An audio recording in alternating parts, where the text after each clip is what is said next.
Hey guys, আজকে নিয়ে চলে এলাম একটা নতুন ভিডিও। তো আজকের ভিডিওটা চলো স্টার্ট করা যাক। চৌধুরী সাহেব, আপনার মেয়ের বাচ্চা আমার পেটে। না, আমার মেয়ের বাচ্চা আপনার পেটে।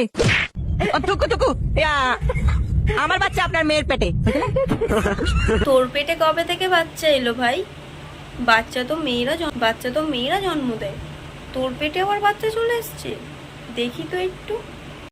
কি রে ভাই, একবার বলিস যে আপনার মেয়ের বাচ্চা আমার পেটে, আমার মেয়ের বাচ্চা আপনার পেটে। বলতে তুই কি চাইছিস ভালো করে তো বল না। একবার আপনার মেয়ে, আমার মেয়ে, কি বলছিস তুই? ভালো করে বল ভাই, ভালো করে বল।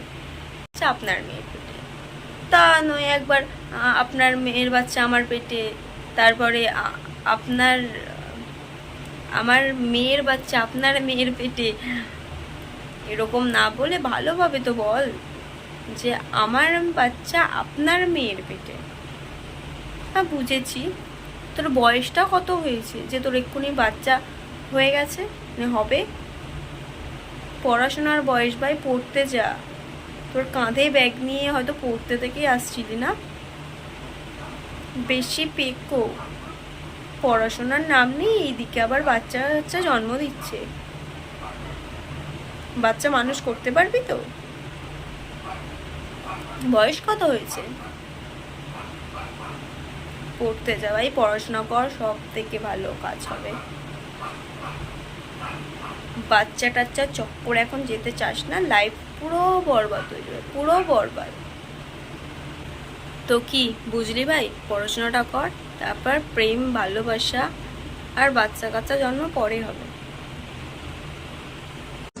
নিজের বেলা 2 টাকা রোজগার করার অকাত নেই, আমার ছেলে হচ্ছে সরকারি চাকরিওয়ালা। মেরে না গাঁড় ভেঙে দেবো তোমার, জানো? মানছি দিদি, 2 টাকা ইনকাম না করে আজকালকার মেয়েরা সরকারি চাকরিওয়ালা বর খোঁজে। তা আপনার 2 টাকা ইনকাম আছে?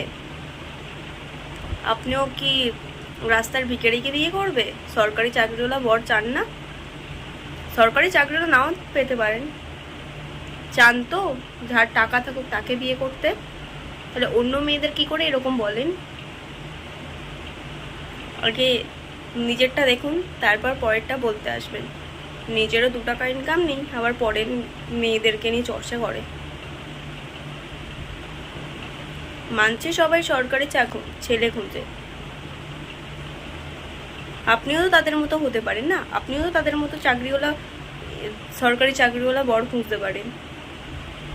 যত সব নিজের চরকায় তেল দেয় না, এদিকে পরের চরকায় তেল দিতে আসছে। তো আজকের ভিডিওটা এই পর্যন্ত। যদি ভালো লাগে লাইক, কমেন্ট, শেয়ার ও সাবস্ক্রাইবটা করে দেবেন।